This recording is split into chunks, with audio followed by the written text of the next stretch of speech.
Hello అండి, బాగున్నారా? ఈరోజు మామిడికాయ పులిహోర ఎలా చేసుకోవాలో చూపించేస్తాను. ఎంతో సింపుల్గా, టేస్టీగా, యమ్మీగా, స్పైసీగా, ట్యాంగీగా ఉండే మామిడికాయ పులిహోర నా స్టైల్లో ఎలా చేసుకోవాలో చూపించేస్తాను. Let's go. ఇప్పుడు ఒక ప్యాన్ తీసుకుని అందులో కొద్దిగా ఆయిల్ ఎక్కువే పడుతుంది. సో కొద్దిగా ఆయిల్ పోసుకుని అందులో ఒక టేబుల్ స్పూన్ ఆవాలు వేసుకోవాలి. ఇప్పుడు దాన్ని మీడియం ఫ్లేమ్లో చక్కగా చిటపటలాడే వరకు దాన్ని ఫ్రై చేసుకోవాలి. ఒక్కొక్కటిగా ఫ్రై చేసుకోవడం వల్ల ఈ మామిడికాయ పులిహోర చాలా టేస్టీగా, యమ్మీగా ఉంటుందన్నమాట. అన్నీ ఒకేసారి పోసేసుకోకుండా ఒక్కొక్కటిగా వేసుకుందాము.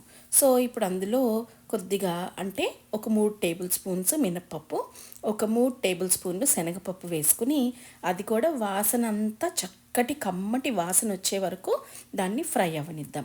అలా ఫ్రై అయిన దాంట్లో ఒక గుప్పుడు కానీ ఒక 2 గుప్పుళ్ళు కానీ వేరుశనగ గుళ్ళు వేసుకుని దాన్ని కూడా చక్కగా సిమ్లో ఫ్రై చేసుకుందాం. అది కొద్దిగా కలర్ చేంజ్ అయ్యాక అందులో మనకి తగినంత ఎండుమిరపకాయలు వేసుకుని కొద్దిగా జీడిపప్పును కూడా అంటే ఒక గుప్పుడు అనుకోండి, ఒక గుప్పుడు జీడిపప్పును కూడా వేసుకోవాలి.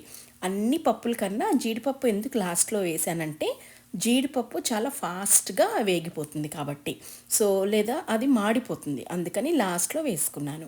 సో అలా పప్పులన్నీ వేసుకున్నాక ఇప్పుడు మనము ఎంత స్పైస్ తింటామో అంత పచ్చిమిరపకాయలు వేసుకోవాలి. వేసుకుని కొద్దిగా ఇంగువ, కరివేపాకు వేసుకుని దాన్ని ఒక్కసారి కలిపేసుకుందాం. అలా కలుపుకున్న దాంట్లో ఒక టేబుల్ స్పూను పసుపును కూడా వేసుకుని దాన్ని చక్కగా వేగనిద్దాము. అలాగా చక్కగా వేగిన దాంట్లో ఇప్పుడు మనం ముందే తోలు తీసేసుకుని చక్కగా సన్నగా తురిమేసుకున్నాను ఒక కప్పుడు పెద్ద మామిడికాయని అనమాట. సో ఆ మామిడికాయని తురుముకున్న మామిడికాయని ఇప్పుడు ఈ వేగిన వేరుశనగ గుళ్ళు దాంట్లో వేసేసుకుని అదంతా కూడా చక్కగా దానికి పట్టేటట్టుగా ఫ్రై చేసేసుకుందాం. మొత్తం కలిపేసుకుని అటు ఇటు లెఫ్ట్ రైట్ చక్కగా మిక్స్ మిక్స్ మిక్స్ అలా కలిపేసుకున్న మామిడి తురుముని కొద్దిగా సేపు వెయిట్ చేద్దాం. ఎందుకు వెయిట్ చేయాలి అంటే అందులో ఉన్న ఆయిల్ కూడా కొద్దిగా పాపప్ అవ్వాలి. కొంచెం ఆయిల్ పైకి అటు ఇటు కొంచెం కనిపించాక మనము ఎంత ఉప్పు కావాలో అంతే ఉప్పుని వేసుకోవాలి.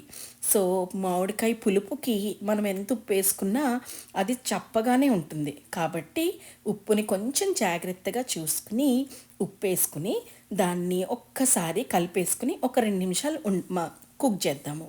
ఆ కుక్ చేయడం వల్ల అది ట్రాన్స్లూసెంట్ అవ్వి చక్కగా దగ్గరికి అయిపోతుంది.